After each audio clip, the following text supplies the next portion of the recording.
They called it Canton, a city of silk and spices, where fortunes were made by men with clean fingernails and filthy consciences.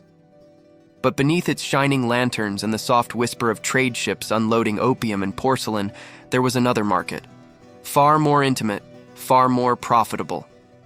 Here, the product was innocence, and it was sold by the kilo, by the face, by the cry. In the labyrinth of brothels that perfumed the southern ports, being a child wasn't a stage of life. It was a commodity with an expiration date. Imagine the scene. Narrow streets lit by flickering oil lamps, the air thick with incense and sweat. The mothers, that's what they were called ironically, inspecting the new arrivals with a merchant's eye. Teeth checked, skin examined, obedience tested. Some of these children had been sold by their own families, others kidnapped, others simply disappeared between the docks and the hunger. And each would soon learn that the price of survival was silence. In Canton's underbelly, the only sound louder than the laughter of the drunk was the sobbing behind the paper walls. It wasn't personal, of course. Nothing ever is in a system that runs on profit. To the brothel keepers, the children were merely investments. Small, fragile, easily replaced. A little girl could earn more in a week than her father would in a year, provided she survived long enough to keep earning. And when she didn't, the ledger would be closed, her name forgotten, her body quietly removed before dawn. In a world obsessed with refinement and decorum, the ugliest truths were always hidden beneath silk curtains. That's the art of civilization, after all, to polish the chains until they shine. The foreign merchants, oh, they were the true patrons of this tragedy. Men in white suits with impeccable manners, fluent in hypocrisy. They'd step off their ships with gold in their pockets and righteousness in their sermons, eager to trade with the East while sampling its most forbidden delicacies. In their journals, they called it exotic entertainment.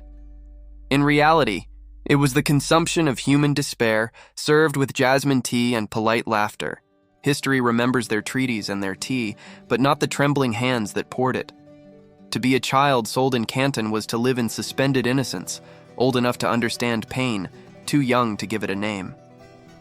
The girls painted their faces with rouge, learned to smile without joy, and bow without pride. The boys were no luckier. Some were trained to serve, others to entertain, others simply to disappear.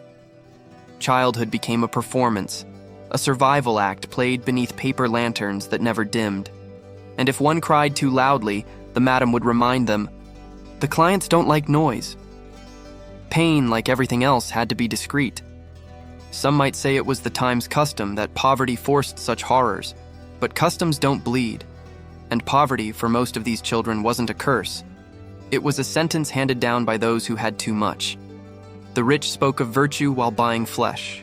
The priests spoke of salvation while ignoring screams that echoed just beyond the temple walls. Canton was a paradise for the civilized, provided you didn't look too closely at what civilization cost. Occasionally, a foreign visitor would write about the melancholy eyes of a Chinese girl playing the pipa in a dim-lit house. They would romanticize her fragility, her silence, her delicate obedience. Never mind that she hadn't chosen to play, or that her silence came not from grace but from trauma. The West turned her suffering into poetry, and the East turned it into business. Between them, she vanished entirely. A ghost wrapped in red silk, eternally 17, eternally for sale. There were rules, of course. Polite society always loves its rules. The girls could not leave. The boys could not speak. The guards could not feel, and the clients could not care. To break the illusion was to break the economy. So everyone played their part, from the beggar who delivered the children to the governor who dined with the brothel owners. It was a machine powered by denial, and no one wanted to stop it, because stopping it would mean admitting what they'd done. And yet, amid the perfumed cruelty, there were moments of strange tenderness. A child humming an old lullaby under her breath. A girl tracing her mother's name on the dusty floor. A boy folding paper boats, dreaming of a sea that could carry him away. But dreams are expensive things in places like Canton. They were punished as distractions, as luxuries of the unbroken. Hope was the most forbidden thing you could sell there, because it couldn't be taxed. Centuries later, historians will call this an era of flourishing trade. They'll marvel at the wealth of the ports, the beauty of the courtesans, the sophistication of Eastern decadence. They will never mention the bruises.